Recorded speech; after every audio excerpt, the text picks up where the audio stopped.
हमारे अंग्रेजी दोस्त माने या ना माने, मैं तो यही कहूंगा कि गुल्ली डंडा सब खेलों का राजा है। अब भी कभी लड़कों को गुल्ली डंडा खेलते देखता हूं तो जी लौटपोट हो जाता है कि इनके साथ जाकर खेलने लगूं। न लान की जरूरत, न कोट की, न नेट की, न थापी की।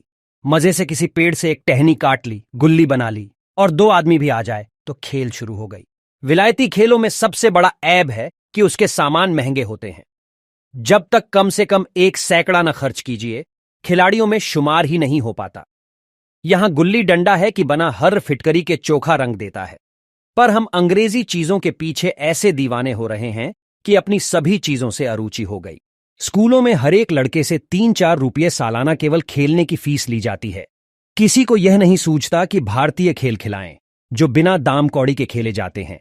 अंग्रेजी खेल उनके लिए हैं जिनके पास धन है। गरीब लड़कों के सिर क्यों यह व्यसन मढ़ते हो? ठीक है, गुल्ली से आंख फूट जाने का भय रहता है, तो क्या क्रिकेट से सिर फूट जाने, तिल्ली फट जाने, टांग टूट जाने का भय नहीं रहता? अगर हमारे माथे में गुल्ली का दाग आज तक बना हुआ है, तो हमारे कई दोस्त ऐसे भी हैं जो थापी को बैसाखी से बदल बैठे। यह अपनी अपनी रुचि है। मुझे गुल्ली ही सब खेलों से अच्छी लगती है, और बचपन की मीठी स्मृतियों में गुल्ली ही सबसे मीठी है।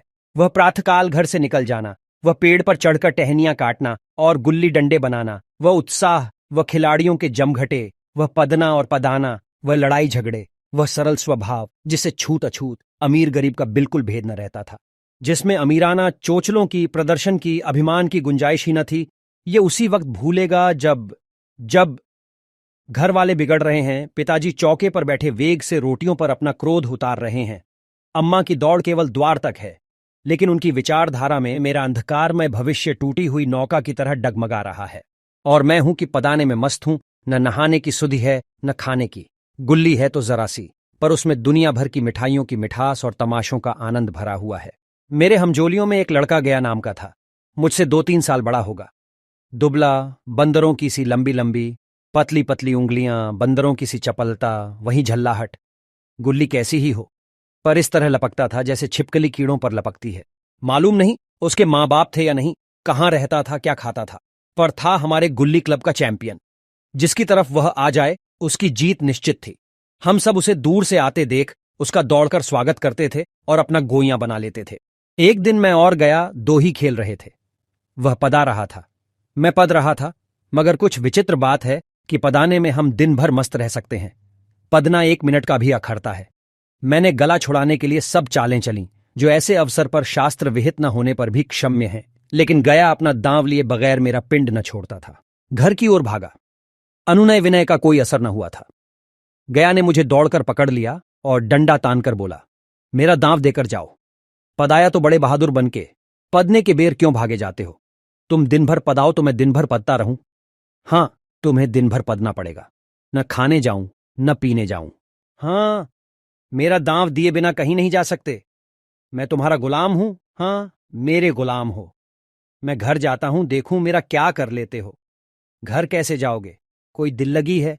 दांव दिया है, दांव लेंगे। अच्छा, कल मैंने अमरूद खिलाया था, वह लौटा दो। वह तो पेट में चला गया। निकालो पेट से। तुमने क्यों खाया मेरा अमरूद? अमरूद तुमने दिया, तब मैंने खाया। मैं तुमसे मांगने न गया था। जब तक मेरा अमरूद न दोगे, मैं दांव न दूंगा। मैं समझता था न्याय मेरी ओर है। आखिर मैंने किसी स्वार्थ से ही उसे अमरूद खिलाया होगा। कौन निस्वार्थ किसी के साथ सलूक करता है? भिक्षा तक तो स्वार्थ के लिए देते हैं। जब गया ने अमरूद खाया, तो फिर उसे मुझसे दांव लेने का क्या अधिकार है? रिश्वत देकर तो लोग खून पचा जाते हैं। ये मेरा अमरूद यों ही हजम कर जाएगा। अमरूद पैसे के 5 वाले थे, जो गया के बाप को भी नसीब न होंगे।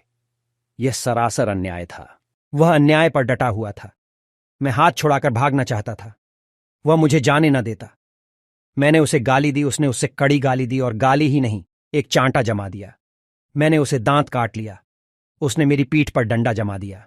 मैं रोने लगा। गया मेरे इस अस्त्र का मुकाबला न कर सका। मैंने तुरंत आंसू पोंछ डाले, डंडे की चोट भूल गया और हंसता हुआ घर जा पहुंचा। मैं थानेदार का लड़का एक नीच जात के लौंडे के हाथों पिट गया। यह मुझे उस समय भी अपमानजनक मालूम हुआ, लेकिन घर में किसी से शिकायत न की। उन्हीं दिनों पिताजी का वहां से तबादला हो गया। नई दुनिया देखने की खुशी में ऐसा फूला कि अपने हमजोलियों से बिछुड़ जाने का बिल्कुल दुख न हुआ। पिताजी दुखी थे। वह बड़ी आमदनी की जगह थी। अम्मा जी भी दुखी थीं, यहां सब चीज सस्ती थी और मोहल्ले की स्त्रियों से घराव सा हो गया था, लेकिन मैं सारे खुशी के फूला न समाता था। लड़कों में जीट उड़ा रहा था। वहां ऐसे घर थोड़े ही होते हैं। ऐसे ऐसे ऊंचे घर हैं कि आसमान से बातें करते हैं। वहां के अंग्रेजी स्कूल में कोई मास्टर लड़कों को पीटे तो उसे जेल हो जाए। मेरे मित्रों की फैली हुई आंखें और चकित मुद्रा बतला रही थी कि मुझसे उनकी निगाह में कितनी स्पर्धा हो रही थी। मानो कह रहे थे, तू भगवान हो भाई, जाओ। हमें तो इसी उजड़ ग्राम में जीना भी है और मरना भी। 20 साल गुजर गए। मैंने इंजीनियरिंग पास की और उसी जिले का दौरा करता हुआ उसी कस्बे में पहुंचा और डाक बंगले में ठहरा। उस स्थान को देखते ही इतनी मधुर बाल स्मृतियां हृदय में जाग उठीं कि मैंने छड़ी उठाई और कस्बे की सैर करने निकला। आंखें किसी प्यासे पथिक की भांति बचपन के उन क्रीड़ा स्थलों को देखने के लिए व्याकुल हो रही थीं, पर उस परिचित नाम के सिवा वहां और कुछ परिचित न था। जहां खंडहर था वहां पक्के मकान खड़े थे। जहां बरगद का पुराना पेड़ था वहां अब एक सुंदर बगीचा था। स्थान की काया पलट हो गई थी। अगर उसके नाम और स्थिति का ज्ञान न होता तो मैं उसे पहचान भी न सकता। बचपन की संचित और अमर स्मृतियां बाहें खोले अपने उन पुराने मित्रों से गले मिलने को अधीर हो रही थीं, मगर वह दुनिया बदल गई थी। ऐसा जी होता था कि उस धरती से लिपटकर रोऊं और कहूं, तुम मुझे भूल गई, मैं तो अब भी तुम्हारा वही रूप देखना चाहता हूं। सहसा एक खुली जगह में मैंने 2-3 लड़कों को गुल्ली डंडा खेलते देखा। एक क्षण के लिए मैं अपने को बिल्कुल भूल गया कि मैं एक ऊंचा अफसर हूं, साहबी ठाठ में, रौब और अधिकार के आवरण में। जाकर एक लड़के से पूछा, क्यों बेटे, यहां कोई गया नाम का आदमी रहता है? एक लड़के ने गुल्ली डंडा समेटकर सहमे हुए स्वर में कहा, कौन गया? गया चमार। मैंने यूं ही कहा, हां हां वही। गया नाम का कोई आदमी है तो शायद वही हो। हां है तो जरा उसे बुला सकते हो? लड़का दौड़ता हुआ गया और एक क्षण में एक 5 हाथ के काले देव को साथ लिए आता दिखाई दिया। मैं दूर से ही पहचान गया। उसकी ओर लपकना चाहता था कि उसके गले लिपट जाऊं, पर कुछ सोच कर रह गया। बोला, कहो गया, मुझे पहचानते हो? गया ने झुककर सलाम किया। हां मालिक, भला पहचानूंगा क्यों नहीं, आप मजे में हो? बहुत मजे में। तुम अपनी कहो। डिप्टी साहब का साइस हूं। मतई, मोहन, दुर्गा सब कहां हैं? कुछ खबर है? मतई तो मर गया, दुर्गा और मोहन दोनों डाकियां हो गए हैं। आप? मैं तो जिले का इंजीनियर हूं। सरकार तो पहले ही बड़े ज़हीन थे, अब कभी गुल्ली डंडा खेलते हो? गया ने मेरी ओर प्रश्न भरी आंखों से देखा। अब गुल्ली डंडा क्या खेलूंगा सरकार, अब तो धंधे से छुट्टी नहीं मिलती। आओ, आज हम तुम खेलें। तुम पदाना, हम पदेंगे। तुम्हारा एक दांव हमारे ऊपर है, वह आज ले लो। गया बड़ी मुश्किल से राजी हुआ। वह ठहरा टके का मजदूर, मैं एक बड़ा अफसर। हमारा और उसका क्या जोड़? बेचारा झेंप रहा था, लेकिन मुझे भी कुछ कम झेंप न थी। इसलिए नहीं कि मैं गया के साथ खेलने जा रहा था, बल्कि इसलिए कि लोग इस खेल को अजूबा समझकर इसका तमाशा बना लेंगे और अच्छी खासी भीड़ लग जाएगी। उस भीड़ में वह आनंद कहाँ रहेगा, पर खेले बगैर तो रहा नहीं जाता। आखिर निश्चय हुआ कि दोनों जने बस्ती से बहुत दूर खेलेंगे और बचपन की उस मिठाई को खूब रस ले लेकर खाएंगे। मैं गया को लेकर डाक बंगले पर आया और मोटर में बैठकर दोनों मैदान की ओर चले। साथ में एक कुल्हाड़ी ले ली। मैं गंभीर भाव धारण किए हुए था, लेकिन गया इसे अभी तक मजाक ही समझ रहा था। फिर भी उसके मुख पर उत्सुकता या आनंद का कोई चिन्ह न था। शायद वह हम दोनों में जो अंतर हो गया था, यही सोचने में मग्न था। मैंने पूछा, तुम्हें कभी हमारी याद आती थी गया? सच कहना। गया झेंपता हुआ बोला, मैं आपको याद करता हुजूर, किस लायक हूं। भाग में आपके साथ कुछ दिन खेलना बदा था। नहीं, मेरी क्या गिनती। मैंने कुछ उदास होकर कहा, लेकिन मुझे तो बराबर तुम्हारी याद आती थी। तुम्हारा वह डंडा जो तुमने तानकर जमाया था, याद है ना? गया ने पछताते हुए कहा, वह लड़कपन था सरकार, उसकी याद न दिलाओ। वाह, वह मेरे बाल जीवन की सबसे रसीली याद है। तुम्हारे उस डंडे में जो रस था वह तो अब न आदर सम्मान में पाता हूं, न धन में। इतनी देर में हम बस्ती से कोई 3 मील निकल आए। चारों तरफ सन्नाटा है। पश्चिम ओर कोसों तक भीमताल फैला हुआ है, जहां आकर हम किसी समय कमल पुष्प तोड़ ले जाते थे और उसके झूमक बनाकर कानों में डाल लेते थे। जेठ की संध्या केसर में डूबी चली आ रही है। मैं लपक कर एक पेड़ पर चढ़ गया और एक टहनी काट लाया। चटपट गुल्ली डंडा बन गया। खेल शुरू हो गया। मैंने गुच्छी में गुल्ली रखकर उछाली। गुल्ली गया के सामने से निकल गई। उसने हाथ लपकाया जैसे मछली पकड़ रहा हो। गुल्ली उसके पीछे जाकर गिरी। यह वही गया है जिसके हाथों में गुल्ली जैसे आप ही आकर बैठ जाती थी। वह दाहिने बाएं कहीं हो, गुल्ली उसकी हथेली में ही पहुंचती थी। जैसे गुल्लियों पर वशीकरण डाल देता हो। नई गुल्ली, पुरानी गुल्ली, छोटी गुल्ली, बड़ी गुल्ली, नोकदार गुल्ली, सपाट गुल्ली सभी उससे मिल जाती थी। जैसे उसके हाथों में कोई चुंबक हो, गुल्लियों को खींच लेता हो। लेकिन आज गुल्ली को उससे वह प्रेम नहीं रहा। फिर तो मैंने पदाना शुरू किया। मैं तरह तरह की धांधलियां कर रहा था। अभ्यास की कसर बेईमानी से पूरी कर रहा था। हुक जाने पर भी डंडा खेले जाता था। हालांकि शास्त्र के अनुसार गया की बारी आनी चाहिए थी। गुल्ली पर ओछी चोट पड़ती और वह जरा दूर पर गिर पड़ती तो मैं झपट कर उसे खुद उठा लेता और दोबारा टांड लगाता। गया यह सारी बेकायदगियां देख रहा था, पर कुछ न बोलता था, जैसे उसे वह सब कायदे कानून भूल गए। उसका निशाना कितना अचूक था। गुल्ली उसके हाथ से निकलकर टन से डंडे से आकर लगती थी। उसके हाथ से छूटकर उसका काम था डंडे से टकरा जाना। लेकिन आज वह गुल्ली डंडे में लगती ही नहीं। कभी दाहिने जाती है, कभी बाएं, कभी आगे, कभी पीछे। आध घंटे पदाने के बाद एक गुल्ली डंडे में आ लगी। मैंने धांधली की गुल्ली डंडे में नहीं लगी, बिल्कुल पास से गई, लेकिन लगी नहीं। गया ने किसी प्रकार का असंतोष प्रकट नहीं किया। न लगी होगी। डंडे में लगती तो क्या मैं बेईमानी करता? नहीं भैया, तुम भला बेईमानी करोगे? बचपन में मजाल था कि मैं ऐसा घपला करके जिंदा बचता। यही गया गर्दन पर चढ़ बैठता। लेकिन आज मैं उसे कितनी आसानी से धोखा दिए चला जाता था। गधा है। सारी बातें भूल गया। सहसा गुल्ली फिर डंडे से लगी और इतनी जोर से लगी जैसे बंदूक छूटी हो। इस प्रमाण के सामने अब किसी तरह की धांधली करने का साहस मुझे इस वक्त भी ना हो सका। लेकिन क्यों ना एक बार सबको झूठ बताने की चेष्टा करूं। मेरा हरज की क्या है? मान गया तो वाह वाह, नहीं 2-4 हाथ पदना ही तो पड़ेगा।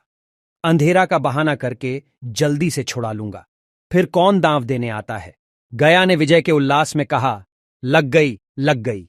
टन से बोली, मैंने अनजान बनने की चेष्टा करके कहा, तुमने लगते देखा? मैंने तो नहीं देखा।